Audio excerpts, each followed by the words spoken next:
Assalamualaikum warahmatullahi wabarakatuh. Bagaimana kabarnya teman-teman hari ini? Saya berharap teman-teman semua sehat selalu dan jangan lupa tetap patuhi protokol dan tetap jaga kesehatan ya. Walaupun kita sedang pembelajaran jarak jauh, saya berharap teman-teman semua tetap semangat dalam menjalani aktivitas sehari-hari. Baik, sebelum kita memulai pembelajaran hari ini, alangkah baiknya kita membaca basmalah terlebih dahulu.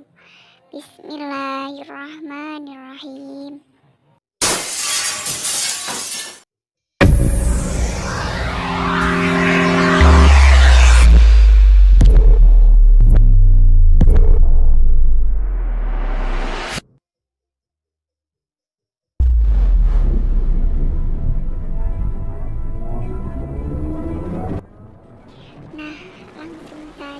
Kita ke materi pada pembelajaran hari ini, yaitu adab membaca Al-Quran dan adab berdoa.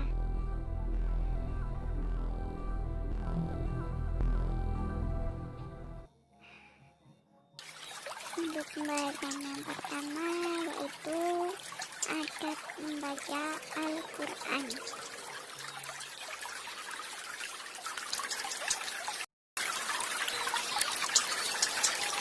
Pengertian Al-Quran dan membaca Al-Quran.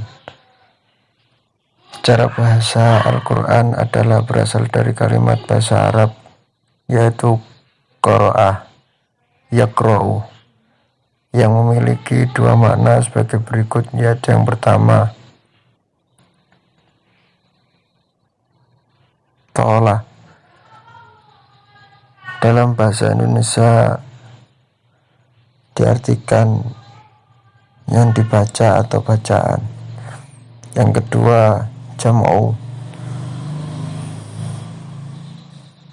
Dalam bahasa Indonesia diartikan kumpulan dari berbagai macam kabar dan hukum. Sedangkan secara syariat Al-Quran adalah kalamullah yang diturunkan kepada Rasul Shallallahu Alaihi Wasallam dan penutup para nabi yaitu Muhammad Shallallahu Alaihi Wasallam, yang diawali surat Al-Fatihah dan diakhiri surat An-Nas. Membaca Al-Quran dibagi menjadi dua, yaitu tilawah lafzihi, yaitu membaca Al-Quran dari segi lafal-lafalnya. Tahapan ini mesti didahului bagi pemula atau orang yang baru mengenal Islam, yaitu yang disebut juga dengan mu'alaf ataupun anak-anak, yaitu mengenal atau mengetahui makharijul huruf, tempat keluarnya bunyi huruf dari lisan, sifat-sifat huruf Al-Quran, serta mempelajari hukum-hukum ilmu tajwid yang semuanya berguna agar bacaan atau tilawah yang dilakukan menjadi bagus. Yang kedua, tilawah hukmi, yaitu membaca Al-Quran dari segi hukum-hukumnya, yaitu menelaah kandungan Al-Quran itu sendiri dengan mempercayai kabar-kabarnya, mengikuti hukum-hukum yang telah ditetapkan Allah Subhanahu wa Ta'ala dengan cara menjalankan perintah-perintahnya dan menjauhi segala larang-larangannya. Poin yang kedua, kewajiban-kewajiban umat Islam terhadap Al-Quran. Berikut adalah kewajiban bagi setiap muslim yang beriman terhadap Al-Quran sebagai kitabullah. Yang pertama, beriman terhadap Al-Quran. Konsekuensi seorang mukmin terhadap Al-Quran adalah mempelajarinya, membacanya sekaligus mentadabburinya untuk mendapatkan nasihat dan pelajaran yang ada di dalamnya.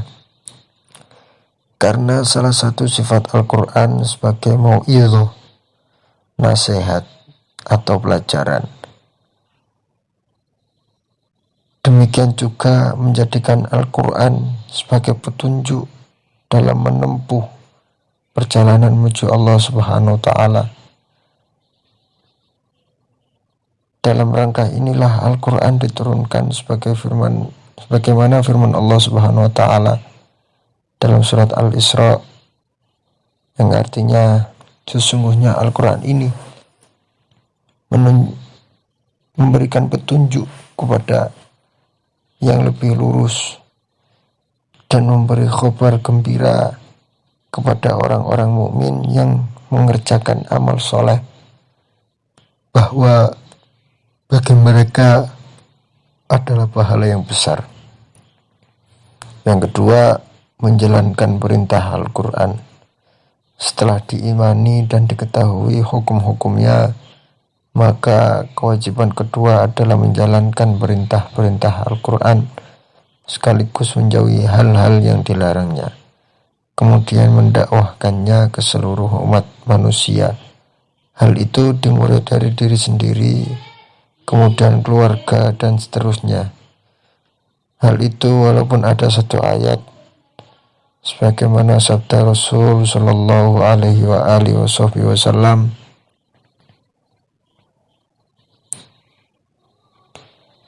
yang artinya, sampaikanlah dariku walaupun satu ayat. Hadis riwayat Bukhari. Poin yang ketiga, keutamaan membaca dan mempelajari Al-Quran. Berikut keutamaan bagi orang-orang yang membaca dan mempelajari Al-Quran, yaitu yang termasuk insan terbaik. Yang kedua, mendapat syafaat pada hari kiamat. Yang ketiga, memperoleh derajat yang tinggi. Dan yang keempat, melembutkan hati. Poin yang keempat, adab-adab membaca Al-Quran. Yang pertama, niat yang ikhlas karena mencari ridha Allah semata. Yang kedua, khusyuk, tenang, dan sopan.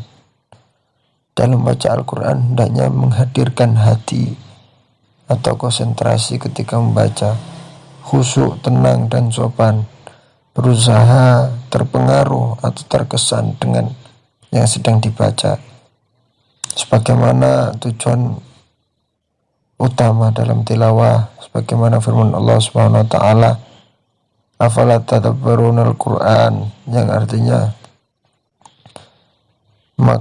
maka apakah mereka tidak memperhatikan Al-Quran. Quran surat An-Nisa ayat 82, dan Quran surat Muhammad ayat 24. Yang ketiga, di tempat yang suci. Tilawah Al-Quran hendaklah di tempat yang suci, terutama masjid, sebagai upaya memakmurkan masjid. Dilarang membaca Al-Quran di dalam WC ataupun tempat-tempat yang tidak pantas untuk membaca Al-Quran yang suci. Yang keempat, membaca doa istihadah. Ketika hendak membaca Al-Quran, hendaknya seorang muslim membaca doa isti'adzah, berlindung kepada Allah dari godaan setan, sebagaimana firman Allah sebagai berikut, yang artinya, apabila kamu membaca Al-Quran, hendaklah kamu minta perlindungan kepada Allah dari setan yang terkutuk. Quran surah An-Nahl ayat 98. Yang kelima, membaguskan suara. Dalam baca Al-Quran, seorang muslim hendaknya membaguskan suara, namun tidak melewati batas riya, sum'ah, dan ujub. Sebagaimana hadis Nabi sebagai berikut, yang artinya, berindahlah bacaan Al-Quran dengan suara kalian. Hadis riwayat Ahmad, Ibnu Majah, An-Nasai. Tetapi dilarang mengeraskan suara bacaan Al-Quran di masjid yang di dalamnya terdapat kaum muslimin yang sedang melaksanakan sholat. Hal ini dijelaskan Imam Malik dalam kitabnya Al-Muwatta. Yang berikutnya, membaca dengan pelan.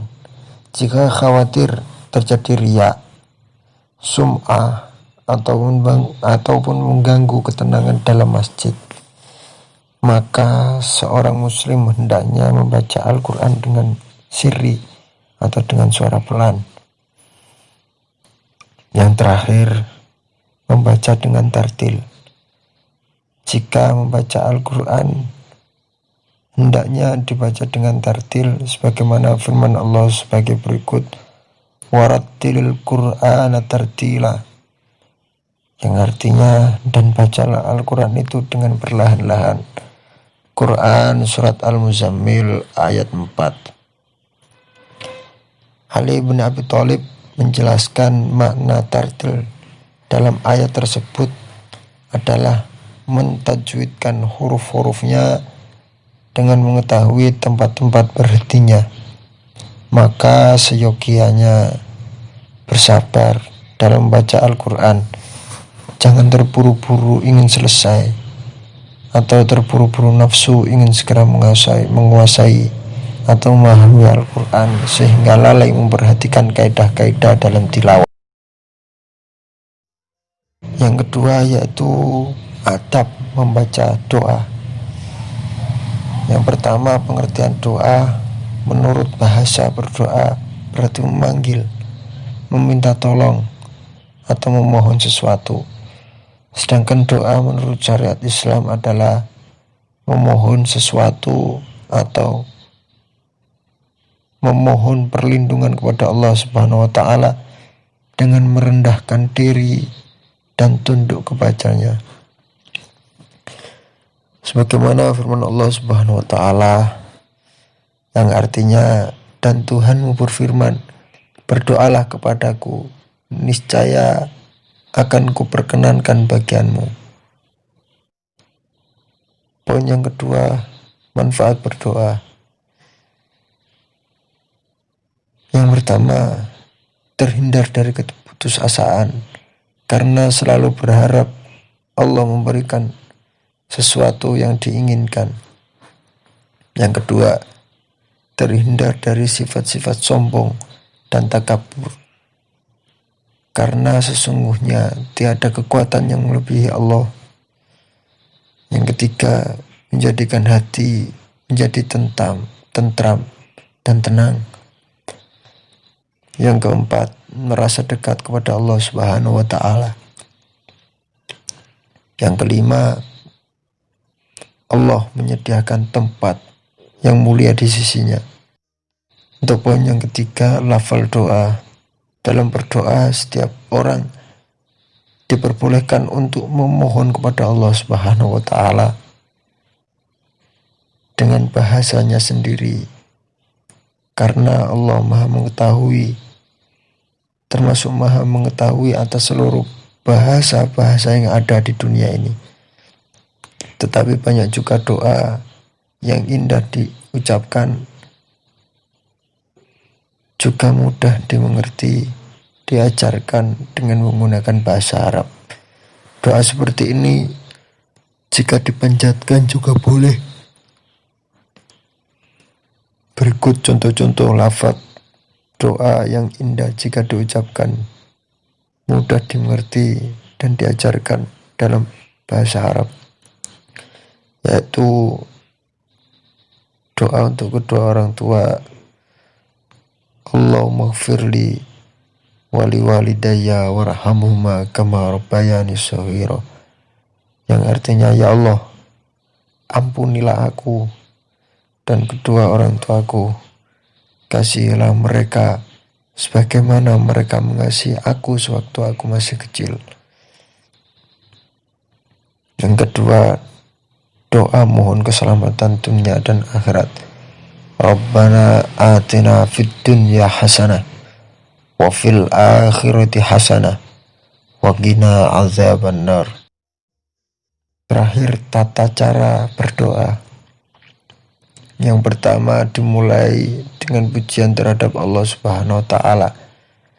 dan salawat kepada Nabi Muhammad Sallallahu Alaihi Wasallam. Yang kedua, dilakukan dengan serius sambil mengangkat kedua tangan. Yang ketiga, membaca doa hendaknya khusyuk dan dengan suara pelan. Yang keempat, mengulang-ulang doa dengan merasa tidak pernah putus asa kalau doa itu belum dikabulkan. Yang kelima, dilakukan dalam keadaan suci. Dan yang terakhir, memahami makna dari doa yang dibaca. Itulah tadi pembahasan tentang materi adab membaca Al-Quran dan adab berdoa. Mari kita simak animasi tentang adab membaca Al-Quran dan adab berdoa.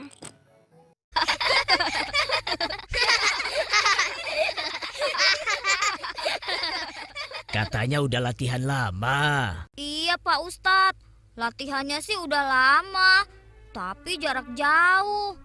Saya di mana, Ipot di mana? Makanya kalau diterangkan didengerin, biar nggak ngasal baca Qur'annya.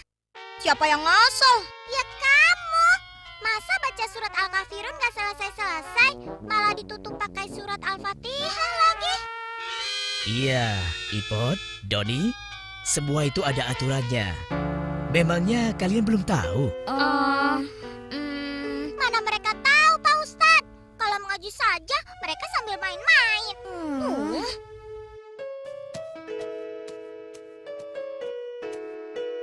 Jangan marah dulu dong.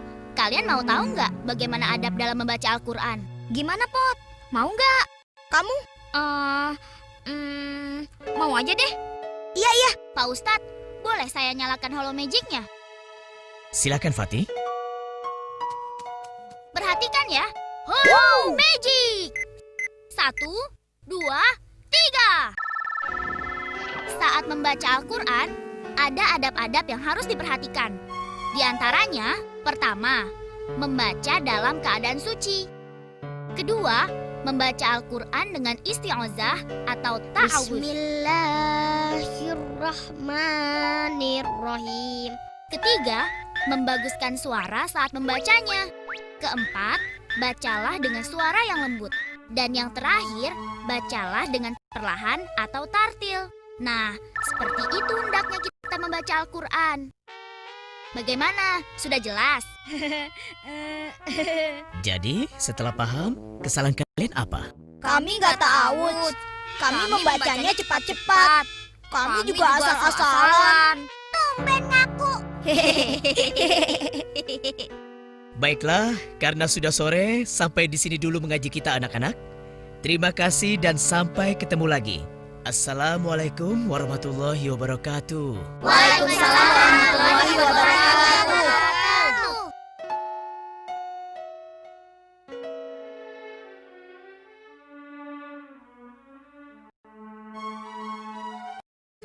Amin.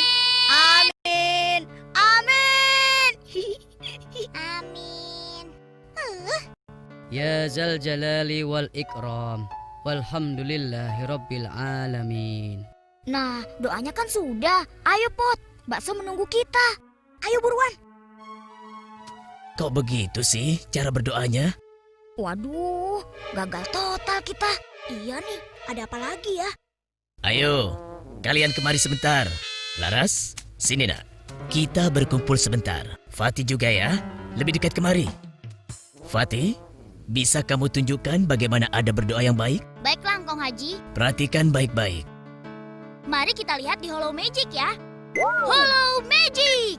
1, 2, 3. Ada adab-adab tertentu di saat kita berdoa, yaitu pertama, berdoa hanya kepada Allah. Kedua, berdoa dengan ikhlas. Ketiga, mengangkat tangan. Keempat, dalam keadaan suci. Kelima, bersuara lembut. Terakhir, tidak tergesa-gesa. Nah, itulah adab-adab dari berdoa. Oh gitu. Kalian sudah paham? Lain kali berdoa yang ikhlas ya. Jangan main-main dan tergesa-gesa. Terus nasib doa kita tadi bagaimana? Ya, nggak tahu deh. Hah?